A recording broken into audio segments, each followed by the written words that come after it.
Audiolivro no roteiro de Jesus. Terceira parte. Fatos vivenciados pelo Cristo no final de sua vida. 39. A escrava do Senhor.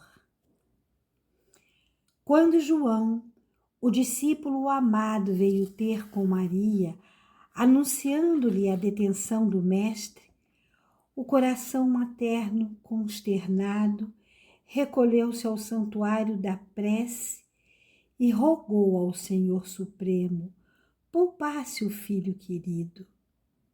Não era Jesus, o embaixador divino? Não recebera a notificação dos anjos quanto à sua condição celeste? Seu filho amado nascera para a salvação dos oprimidos. Ilustraria o nome de Israel, seria o rei diferente, cheio de amoroso poder. Curava leprosos, levantava paralíticos sem esperança. A ressurreição de Lázaro, já sepultado, não bastaria para elevá-lo ao cume da glorificação? E Maria confiou ao Deus de misericórdia suas preocupações e súplicas, esperando-lhe a providência. Entretanto, João, voltou em horas breves para dizer-lhe que o Messias fora encarcerado. A Mãe Santíssima regressou à oração em silêncio. Em pranto, implorou a favor do Pai Celestial. Confiaria nele. Desejava enfrentar a situação desassombradamente, procurando as autoridades de Jerusalém. Mas humilde e pobre, que conseguiria dos poderosos da terra? E acaso não contava com a proteção do céu? Certamente, o Deus de bondade infinita, que seu Filho revelara ao mundo, salvá-lo-ia da prisão, restituí-lo-ia à liberdade. Maria manteve-se vigilante.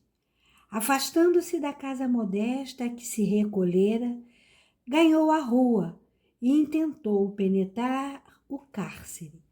Todavia não conseguiu comover o coração dos guardas.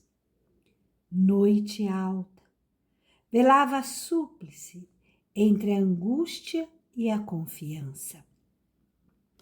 Mais tarde, João voltou, comunicando-lhe as novas dificuldades surgidas. O mestre fora acusado pelos sacerdotes. Estava sozinho.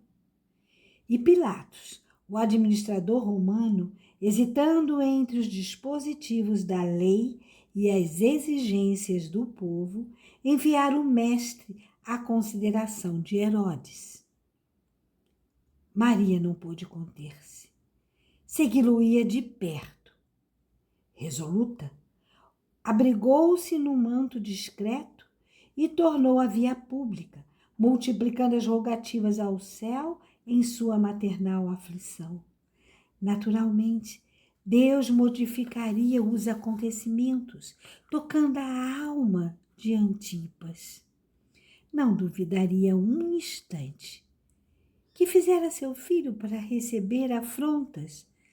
Não reverenciava a lei? Não espalhava sublimes consolações? Amparada pela convertida de Magdala, alcançou as vizinhanças do palácio do tetrarca. Oh, infinita amargura! Jesus fora vestido com uma túnica de ironia e ostentava nas mãos uma cana cuja suja a maneira de cetro, e como se isso não bastasse, fora também coroado de espinhos. Ela quis aproximar-se a fim de libertar-lhe a fronte sangrenta e arrebatá-lo da situação dolorosa. Mas o filho, sereno e resignado, endereçou-lhe o olhar mais significativo de toda a existência. Compreendeu que ele a induzia à oração e, em silêncio, lhe pedia confiança no Pai. Conteve-se, mas o seguiu em pranto, rogando a intervenção divina. Impossível que o Pai não se manifestasse. Não era seu filho escolhido para a salvação. Não era ele a luz de Israel, o sublime revelador? Lembrou-lhe a infância amparada pelos anjos. Guardava a impressão de que a estrela brilhante que anunciara o nascimento ainda resplandecia no alto. A multidão estacou de súbito. Interrompera-se a marcha para que o governador romano se pronunciasse em definitivo. Maria confiava. Quem sabe chegar o instante da ordem de Deus. O Supremo Senhor poderia inspirar diretamente o juiz da causa. Após ansiedades longas, Pôncio Pilatos, num esforço extremo para salvar o acusado, convidou a turba farisaica a escolher entre Jesus, o divino benfeitor, e Barrabás, o bandido. O coração materno asilou esperanças mais fortes. O povo ia falar, e o povo devia muitas bênçãos ao seu filho querido. Como equiparar o mensageiro do Pai ao malfeitor cruel que todos conheciam? A multidão, porém, manifestou-se, pedindo a liberdade para Barrabás e a crucificação para Jesus. Oh, pensou a mãe atormentada, onde está o Eterno que não me ouve as orações? Onde permanecem os anjos que me falavam em luminosas promessas? Em copioso pranto, viu seu filho vergado ao peso da cruz. Ele caminhava com dificuldade, o corpo trêmulo pelas vergastadas recebidas, e obedecendo ao instinto natural, Maria avançou para oferecer-lhe auxílio. Contiveram-na. Todavia os soldados que rodeavam o condenado divino. Angustiada, recordou-se repentinamente de Abraão, o generoso patriarca, noutro tempo, movido pela voz de Deus, conduzir o filho amado ao sacrifício. Seguira Isaque inocente, dilacerado de dor, atendendo à recomendação de Jeová.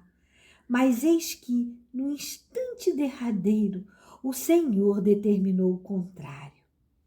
E o pai de Israel regressara ao santuário doméstico em soberano triunfo. Certamente, o Deus compassivo escutava-lhe as súplicas e reservava-lhe júbilo igual. Jesus desceria do Calvário, vitorioso, para o seu amor, continuando no apostolado da redenção. No entanto, dolorosamente surpreendida, viu-o içado no madeiro entre os ladrões. Oh, a terrível angústia daquela hora! Por que não a ouviram o poderoso Pai? Que fizera para não lhe merecer a bênção? Desalentada, ferida, ouvia a voz do filho, recomendando aos cuidados de João, o companheiro fiel. Registrou-lhe humilhadas as palavras derradeiras. Mas quando a sublime cabeça pendeu inerte, Maria recordou a visita do anjo antes do Natal divino. Em retrospecto maravilhoso, escutou-lhe a saudação celestial. Misteriosa força assenhorava-lhe do espírito. Sim, Jesus era seu filho. Todavia, antes de tudo, era o mensageiro de Deus. Ela possuía desejos humanos, mas o Supremo Senhor guardava eternos e insondáveis desígnios. O carinho materno poderia sofrer. Contudo, a vontade celeste regozijava-se. Poderia haver lágrimas em seus olhos, mas brilhariam festas de vitória no reino de Deus. Suplicara aparentemente em vão, porquanto certo o Todo-Poderoso atendera-lhe os rogos, não segundo os seus anseios de mãe, e sim de acordo com os seus planos divinos.